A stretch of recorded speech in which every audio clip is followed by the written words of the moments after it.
Hi, I'm Alison Stewart. I am one of the advisory committee for CMC, and our group helps to put together the schedule for the conference. And for the last few years, I have executed and set up a strand of sessions called The Art of ... And The Art of ... cover all aspects of kids' media.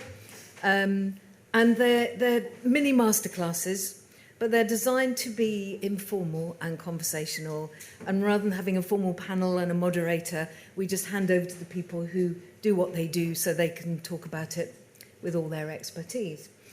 And as we are, for the first time, in the Crucible Theatre for our conference, we thought, what better art of to start with than the art of theatre for young people? And we've got two great exponents here who are going to talk to you. Vicky Island, MBE, FRSA, has had a distinguished career in theatre and has spent many very fruitful years producing, writing and advocating for theatre for children and young people. And amongst her current roles, she's chair of the charity Action for Children's Arts, which she can tell you more about. And then Rachel here, Rachel Barnett-Jones, has been a writer, a creative producer and an educator in the theatre for over 20 years, and has recently been expanding on her writing experience to move into the field of children's TV and digital media.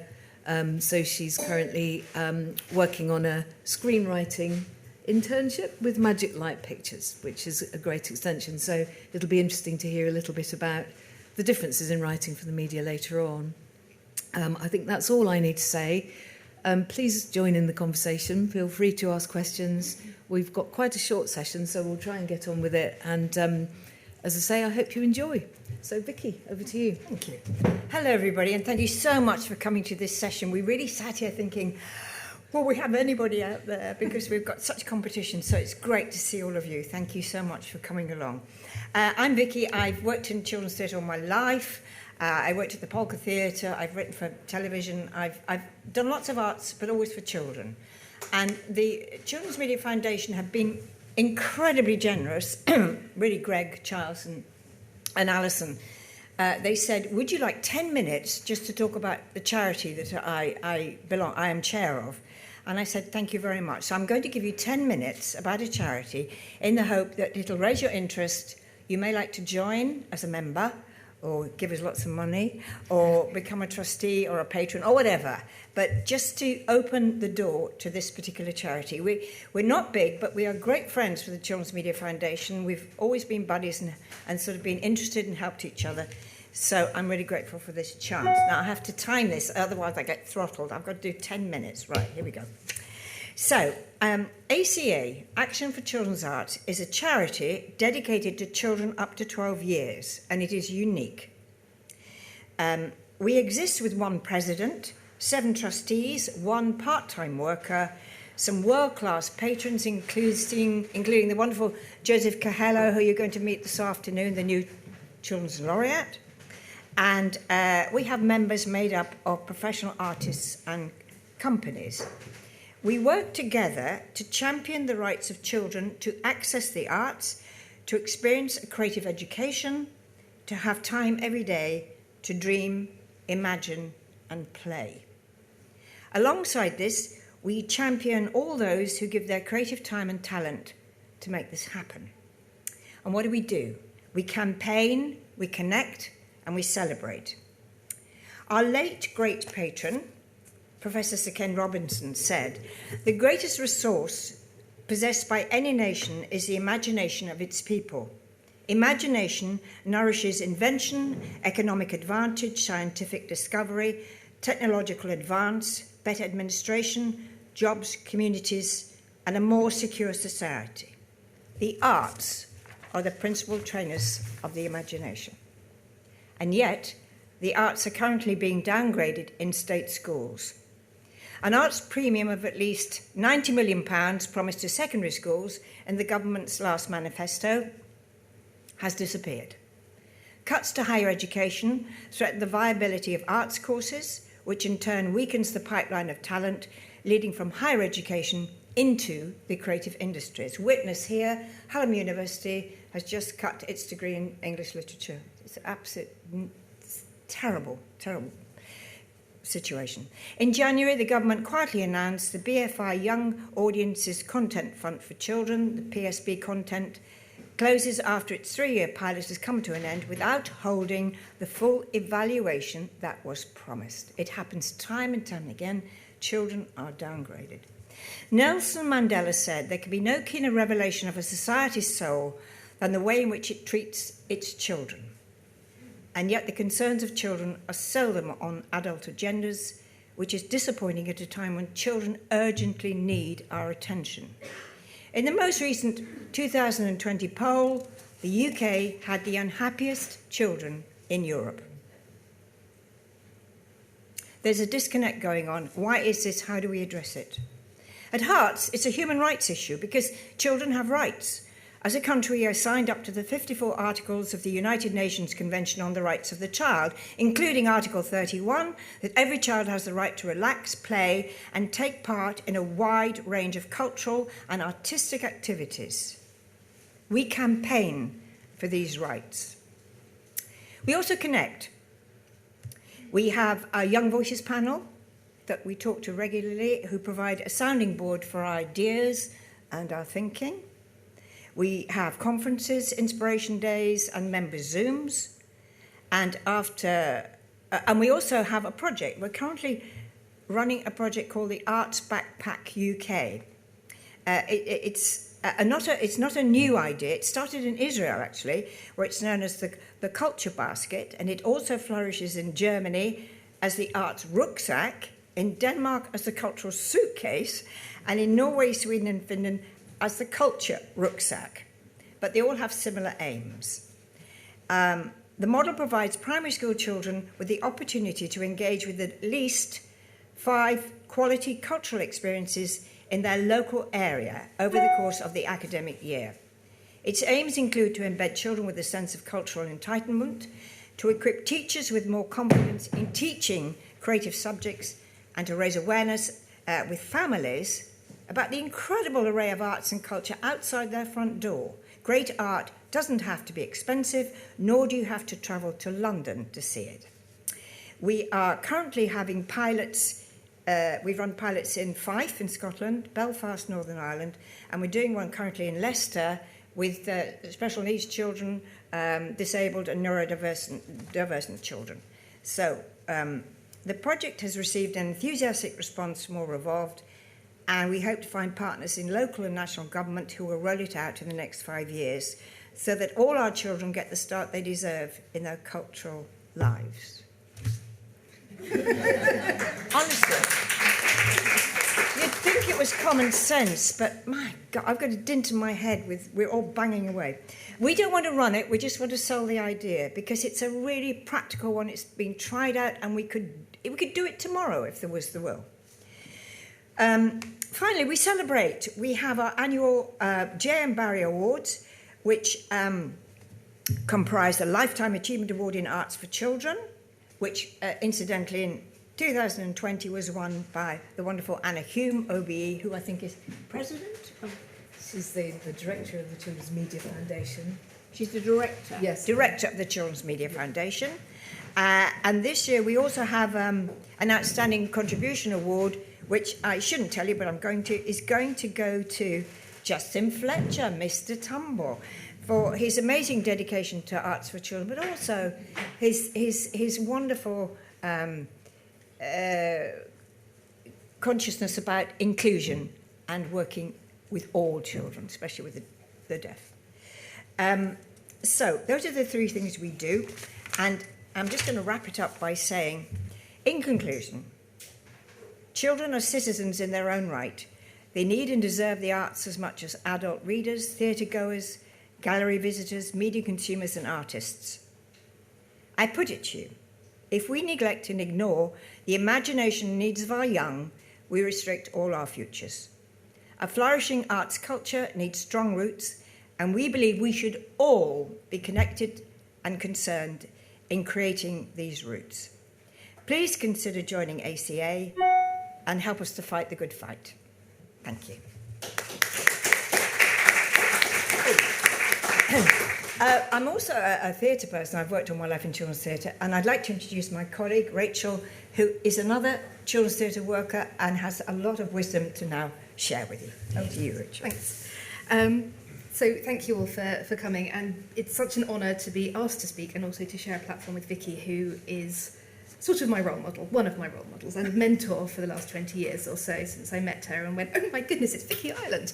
And now here we are together, which is rather lovely. Yeah. To talk about the art of writing for young audiences in the theatre and encapsulate everything I've discovered over the last 20 years in the space of about 15 minutes would not be possible.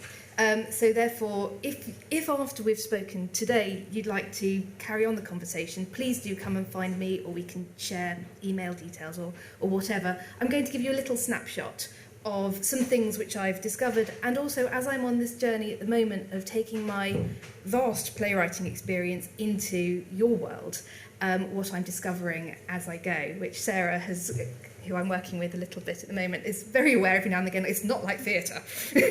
Out of interest, who here has got a theatre, has anybody here got a theatre background? Oh gosh, lots of people. So you all know what I'm going to say anyway, that's fantastic. So I will definitely be preaching to the converted when I say that when Vicky talks about the importance of access to culture for children, you'll probably agree with me. I doubt anybody here is going to go, no, children should have no access to the theatre whatsoever. It's a terrible idea. So I'm pretty sure I'm amongst friends. But what I'd like to just talk about with some specific examples is how access to culture and access to working with creatives to make shows, whether that's theatre or television, enriches the experience for everybody, not just for the children but also for the creatives, and how actually that ends up with a more solid, a more enriched, a more real and a more engaged product by the end of it, whether that's theatre or whether that's media or television. But I'd like to start by telling you a story about a little girl who used to go to youth theatre every week. This isn't me, this is another little girl, who was non-verbal and is also autistic. And she wouldn't let anybody touch her, except when she was a bunny rabbit in a drama production. And suddenly she was speaking because she was a bunny rabbit. And she allowed somebody to brush her hair because she was a bunny rabbit. And I think in that, we find what has kept me going for the last 20 years. It's where, as a theatre practitioner, as a workshop leader, you find a moment of connection with a child, and you see how the power of storytelling enriches their life.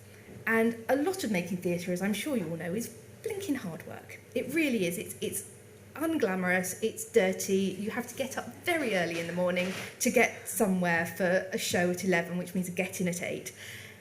And then you remember the joy of the children's faces. And I think that's where, as I move further into television, I'm going to very much remember those interactions. Another one which was from a show which we did, which was a really hard show. We took poems by Lorca to turn into a show for 3 to 7-year-olds. And at the time, everybody went, you're mad. You can't do Lorca for 3 to 7-year-olds. We're like, oh, yes, we can. Mm. And they all said, you can't make a show with a sad ending because they won't come back to the theatre. And I said, oh, yes, I think you'll find we can. And at the end of our first performance, which was at the lovely Burton Taylor studio in Oxford, a dad came up to us with twin boys and said, this is the first time I've had a tool with which to talk about a big feeling with my sons. And we were there in the room, and the butterfly went away, and the bug was sad. And the dad said, I've now got something which I can go back to talk about this feeling. And that was powerful, and he was so grateful. And they were all crying in a really good way. And I promise you, they all would have gone back to the theatre. And so I was able to turn around to the naysayers and say, no, actually, we're onto something here, because it's that personal connection. I could tell you 100 stories from the last 20 years, a bit like that. The children who were in pupil referral units, who through taking part in drama projects got back into school. And not only that, they engaged with a creative process, and all that goes with that, all the teamwork, all the problem solving, all the communication skills, that they could then carry with them And then when they also came to the theatre to see that show that they'd been part of creating with professionals, and the joy and the ownership that they had was something that will carry them through. As you can tell, I'm quite passionate about this. This has been a very lovely 20 years of work. But I'd like to go into a bit more detail about a recent project, because it's quite interesting and hopefully you'll be interested in it too. And this was a project that was born out of lockdown, and it was born out of necessity. I'm going to tell you the story of it, and hopefully you'll find it interesting. So some friends of ours up the road, towards the beginning of lockdown, the dad was diagnosed with a really nasty cancer, the kind that was, the prognosis is not great. They've got 3 children, all in primary school. And I was thinking, they're not going to be able to go back to school with everybody else when the schools reopen, and I'm guessing they're not alone in that. This was way back, this was April 2020. And I was thinking, what can we do? How can we help our friends up the road? And so we designed, with my business partner Gemma, who hopefully you'll meet at some point, she's fab, we designed a live performance to be streamed into schools. So taking everything we knew about making theatre and working out how we could deliver a project into schools which could also be delivered to homes. Basically, we reinvented the notion of theatre overnight, of television overnight. We sort of went, oh, hold on, we need to do something which exists on screens, which is performance. A little bit like, isn't that telly? Well, yes, it is telly, but we'll just go with it for now. And we wanted to make something interactive, and we wanted to get it into schools. We dressed it up as a literacy project. It was 3 episodes in which children met a spaceman who was an astronaut who was stuck up in space and couldn't get home. And through taking part in literacy workshops, the astronaut got back home to his family. As metaphors go, it was slightly heavy-handed, but it worked. And it was very interactive, and we were very much looking at how the children not with us could interact with us in much the same way that they might interact in theatre. And it worked, and we did it in a load of primary schools all around North London, and the school of the children with the dad, and it was wonderful seeing their faces on screen, really engaging. They didn't know it was for them, but I did, and that was some pretty high job satisfaction. We then realised that this show may have legs beyond the live aspect. Essentially, as I said, we were on our feet, having all the theatres had closed, the theatre practitioners, we were essentially reinventing the notion of telly in much the same way that all of you probably make telly, and we were having a lot of fun doing it. And we were learning as we went from where the children, where we saw them particularly engaging with our live show, but on screen, how we could then translate that into something which could be recorded and watched. And so through that journey of taking our theatre practice and everything we know about how we engage with audiences, starting to learn how we could engage with audiences on a different platform and through a different medium. And it's been a really exciting journey, and we've been really well supported by a lot of people. And now we're seeing what happens next with this project. And it's really been fascinating, actually, just to have this new medium to explore. So that's a little bit more about My Dad's an Astronaut, and that leads me on to my sort of final point before I open to questions, and hopefully we can just have a bit of a chat. Which is just about how looking at how children engage with a story and when they stop engaging with a story has helped my practice as a playwright and is now continuing to develop my practice as a trainee screenwriter. There's a wonderful playwright called David Woods, who Vicky and I both know. He's one of the experts for sure, and his book is what's his book called? Theatre for Young Audiences? It's well worth Googling. It's very interesting, and I read it as a very novice playwright, and he talks about sudden Liz. I talk about Wrigglebottom moments. Wrigglebottom moments are the precursor to sudden Liz. Most of my work has been 45 minutes in length. I've written about 70 plays, and they've all more or less been between 45 minutes and 60 minutes, which now that I'm learning how to take stories to 7 minutes or 11 minutes is a whole new ballgame. However, what you notice over a 45-minute period with a young audience is when they get restless, how to settle them and how to re-engage them.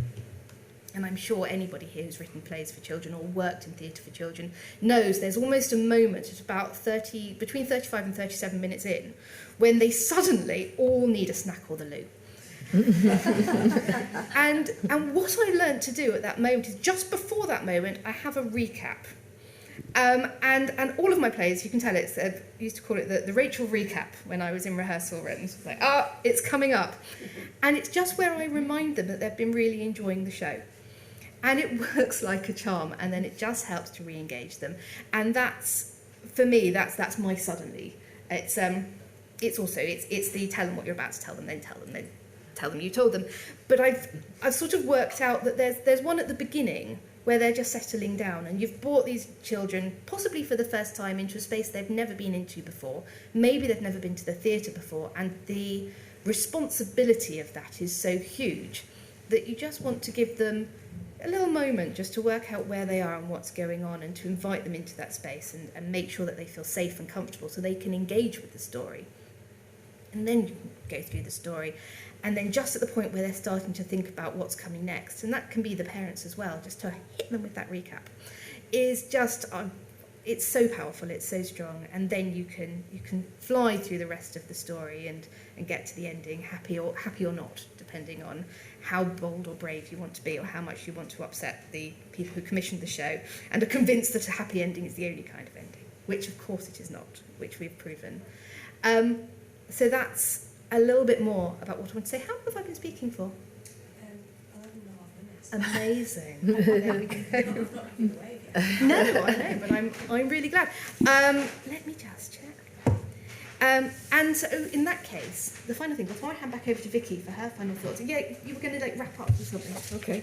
In a moment. Yeah. And then I think I'm going to wrap up with something, yeah. and then we're going to hand over to questions. Yeah. Bang on the right time. Yeah. Which is seriously awesome.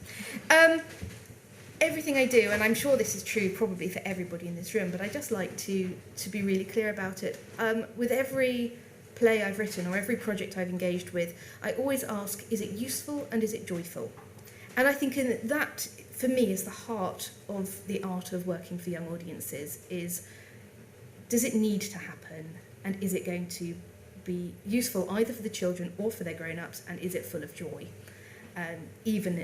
Even if the material is dark or difficult or challenging, does joy sit at the very heart of it? Because if not, I'm not quite sure what we're doing. And that's I guess, my top tip and my key learning that I've had from 20 years of working in this sector. And I think we're kind of going to do a little top tip or central message. So, Vicky, I don't know. I think we should never deny hope.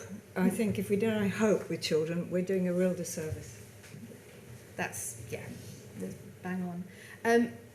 In terms of I had a whole section on routes to production, which is many and manifold and blinking hard, but not impossible. And actually, I'm so glad that I've made theatre before trying to step into your world and the world of television, because I feel like I know my audience, and I would say there is much to be had from engaging with a live audience in a room, to workshop ideas, to play with it. And there are audiences, there are people, there are whole networks out there through Vicky's amazing charity and through the ACITEJ thing. What does it stand for? Well, it's French, but it's a French acronym. But it's actually the International Theatre Association of Theatre for Children and Young People. It's global, and there's about 80 countries involved. So if you do have an interest in producing work for young audiences, do please come and grab me. I will happily point you in the right direction of people who can help. If that's not me, then I bet that between Vicky and I, we know the right people to be speaking to. I know all about the funding systems which exist and are not impossible. And I'm very happy to talk about it. But right now, I'd actually love to, if that's all right with you, Alison, to open the floor to just questions and a general chat. I mean, absolutely. I think it's this talk about children as audiences, whether they're watching the television or whether they go to a live event, comes together sometimes when you'll get a TV programme which has been shot in a live theatre performance, if you like. So one of my past lives was with CBeebies, and we started doing live Christmas shows, and they went well, and we took them to places where kids weren't necessarily used to going. And then we evolved into Shakespeare, and people went preschoolers Shakespeare. But if you saw any of those, there were always cameras on the audience, and they were absolutely entranced. And we used to get emails from parents going, "My 3-year-old is now quoting from Midsummer Night's Dream." So they will, because I think there was a long time where people thought that the magic did not transfer. If you put TV cameras on a live theatre, somehow the filter stopped the engagement, which blatantly it hasn't. And that's a long way round, really just saying to you two, because you've both worked in theatre, you've both worked in television, you know, the joys of doing a show where you can see the people in front of you, as opposed to how you're doing it with a camera in front of you and no live audience.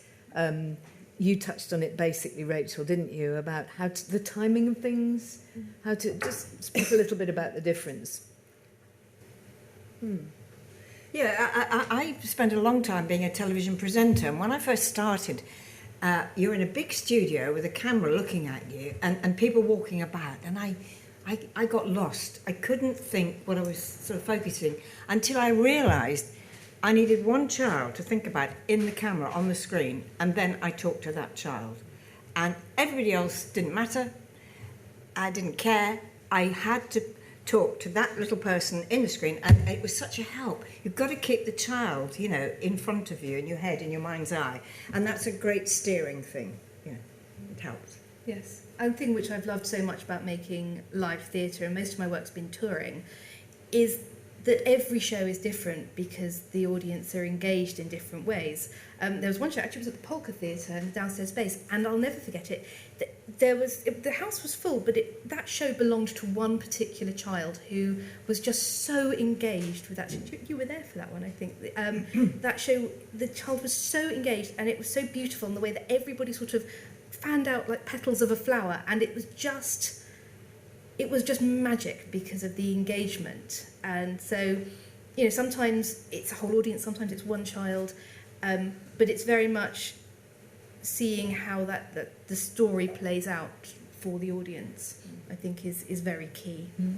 Yeah, there's some quite hairy moments though. Like we did a show for little ones that had a bed on the little set, you know, and suddenly before we'd started the show, I got and lay down in the bed.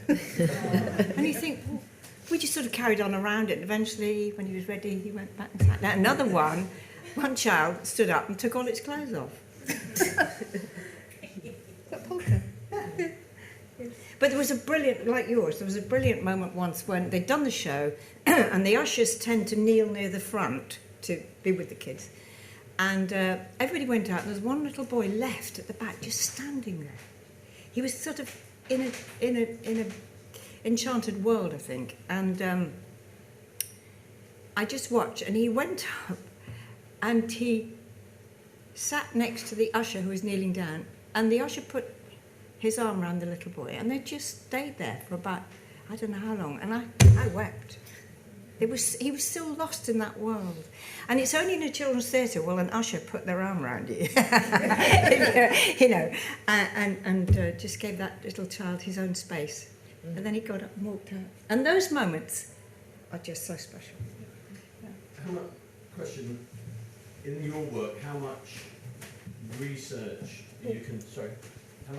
do you continue to do once you've written your first piece? Because I can remember you mentioned difficult content. In another century, I once did a production of Faust for 8 to 11-year-olds. And we did the first rehearsal, it was toured into schools, and the ending was so shocking, it actually, where Faust actually disappeared. The show had a magic box, which was all part of the conceit of the show, where Mephistopheles arrives there, Faust disappears there at the end of the show. And the show had been so much joy, use your point for the audience, that when Faust disappeared, they all burst into tears. And So from that point of view, we had to create, from that day on, from the very first show, a false happy ending. I think you should let them cry, sorry. Yeah, no, Sorry, I was going to say Sorry, do. That's how we learn. no, but this was in a different era, funding, etc. I'm not sure what the funding is now. I haven't been connected with the theatre in that sense for many, many years. In those days, it was subsidised much, much more than it is now. Yeah. There were all sorts of different funding sources from the Arts Council, local government, regional, etc., etc.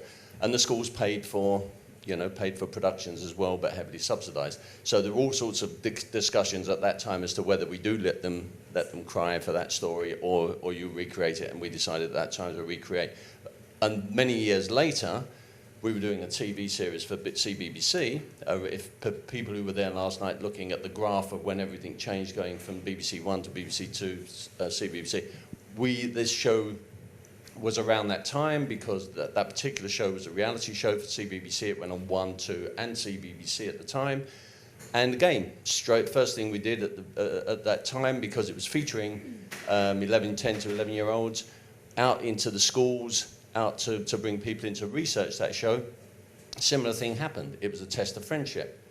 And one element of the test of friendship was too extreme for the audience in the research. So we had to completely readjust the end of that show before it went on to being recorded. So in the work that you're doing, how much research and amendment takes place during the course of the development and the delivery? Oh, that's a great question. Thank you. Well, the work which I've made, which has toured for young audiences, was always made in collaboration with groups of young people, either in schools or in youth theatres, of the target age of the audience. So we tested everything, and it was so finely tuned just to find the kind of the poetry in the heart of it through the storytelling and the structure. So we could see how far we could push and challenge without leaving them traumatised. And that we couldn't have done that as young practitioners before we had children without testing everything over a good year, I'd say, for those early shows that I made, where we were pushing and challenging. I'd say they took a good year of going in and out, bringing a bit of work, creating it with young people or children, taking it back into the rehearsal room, shaping something, taking it back to those same young people and going, okay, let's see how they respond, getting some feedback. One of my favourite things in the world is running talkback sessions with children. I absolutely adore that, because you get to beforehand go, okay, children, please could you're responsible for the enjoyment of this show by lots of children all around the country and or world. When you're watching the next 10 minutes of performance, please could you look out for this, this and this, and then afterwards I'm going to ask you some questions. I love that. That's probably the favourite part of my job for donkey's years. And it's so finely tuned, but you get such a good sense of what works for audiences just by watching them, just by seeing when they start flicking their friend, particularly school groups actually, when they start flicking their friend, or when they start looking round for their grown-up, or whatever it is, that's when you know you've either gone too far or not far enough. And you can just sort of adjust it, I guess, until you find the right spot. I haven't got it right every time, but certainly over the course of numerous shows, I've got a pretty good idea of where to drop the laugh and where to drop the cry. But yeah. So yes, lots of research and going backwards and forwards. I think just wait for the microphone. Oh, sorry. Hello, Rachel. Lovely to see you. You teased us earlier with your example of My Dad is an Astronaut, and you said there were loads of instances where you made things interactive, and then you didn't tell us any of them. Tell me all the things you know. How do you interact with audiences with that particular example? I'd love to know what engaged them. Oh, I'm glad to talk about it some more. So the first thing we did is, I don't know how relevant this will be to all of you, but I'll just carry on and hopefully it'll be interesting. So the first thing we did is we worked with an amazing website designer who created a space portal. So the children were not just using Zoom, because even by the time we got to them, I think they were already having a little bit of Zoom fatigue. So they were dialing into a spaceship.